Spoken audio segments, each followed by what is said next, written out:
امام 12 ہیں، مذہب کے امام 4 ہیں۔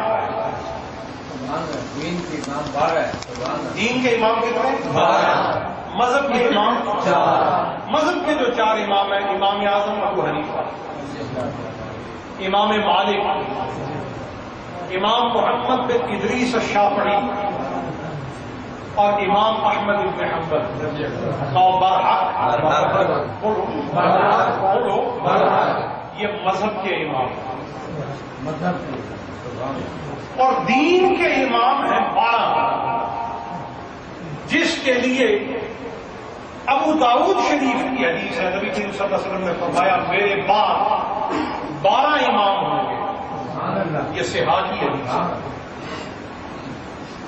اور ان 12 میں حضرت علی بھی ہیں۔ علی یون باپ ہا کہہ کے باپ کے عدد جو 11 ہے، تو پتہ یہ چلا کہ علی اس کا مصدر ہے۔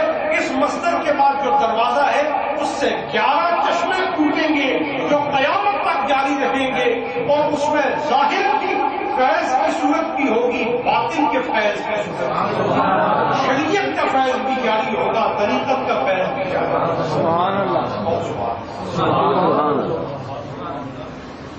آج جو حضرت غوث پاک کی 11ویں شریف، ہم یہاں اپنے قادری محمودی سلسلہ کے روحانی عزیز حاجی سلیم صاحب قادری محمودی کے دولت خانے پر غوث پاک کے اس فیض اور نور کے مرکز پر جو ہم منانے کی سعادت پا رہے ہیں، آپ کو میں مبارک دیتا ہوں۔ 11ویں شریف ہم اس لیے منعقد کرتے ہیں تاکہ ہمارے دین اور ایمان کی قوت میں اضافہ ہو۔ حضرت غوث پاک رضی اللہ تعالیٰ عنہ میرا محی الدین شیخ سید عبد القادر جیلانی رضی اللہ تعالیٰ عنہ فرماتے ہیں کہ جو شخص میری محفل میں آ گیا، فرمایا رب تعالیٰ نے مجھ سے 70 دفعہ وعدہ کیا کہ عبد القادر جو تیرے دسترخوان پر آ گیا، ہمارا تجھ سے وعدہ ہے کہ اس کا خاتمہ ایمان پر ہوگا۔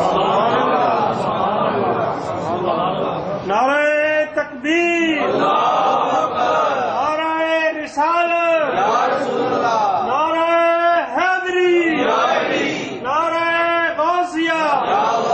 سبحان اللہ۔ حضرت غوث پاک رضی اللہ تعالیٰ عنہ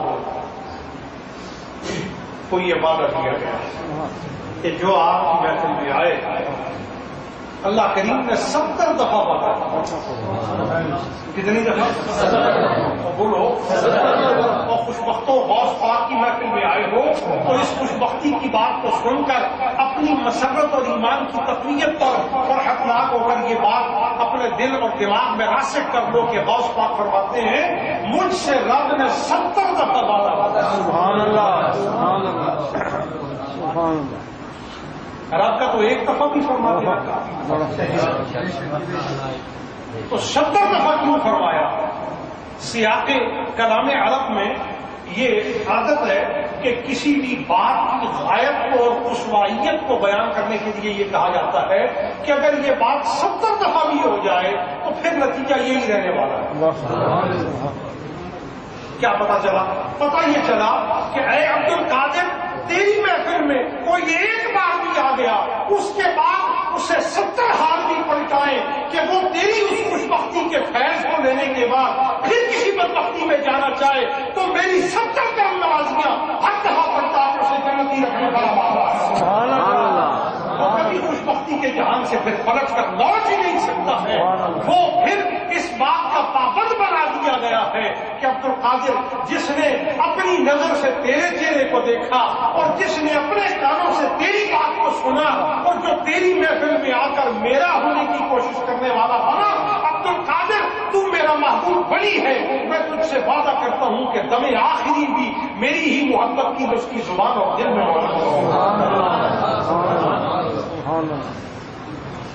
اس عبد القادر، اس محی الدین، اس غوث معظم، اس مختار قدرت کی بات بتاتا ہوں کہ جس کے سجدے کی اتنی طاقت اور خدا کی بارگاہ میں جس کے تصرف اور جس کی قبولیت اور وکالت کے معتبر ہونے کا عالم یہ ہے کہ آپ بارگاہ الہی میں ایک سجدہ کریں، ایک سجدہ حضرت امام حسن کا شہزادہ کرے،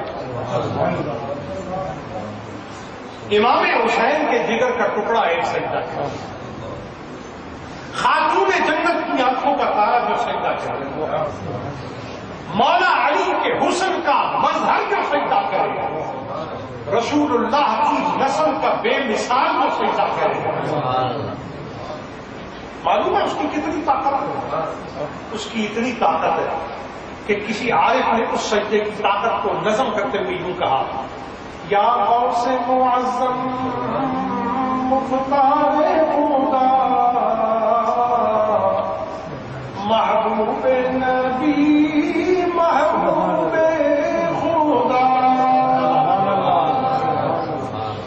اے غوث معظم مختار خدا مختار نبی مختار خدا، ذرا سر اٹھا کے نظر کرو کنڈے لگی ہے نوریہ،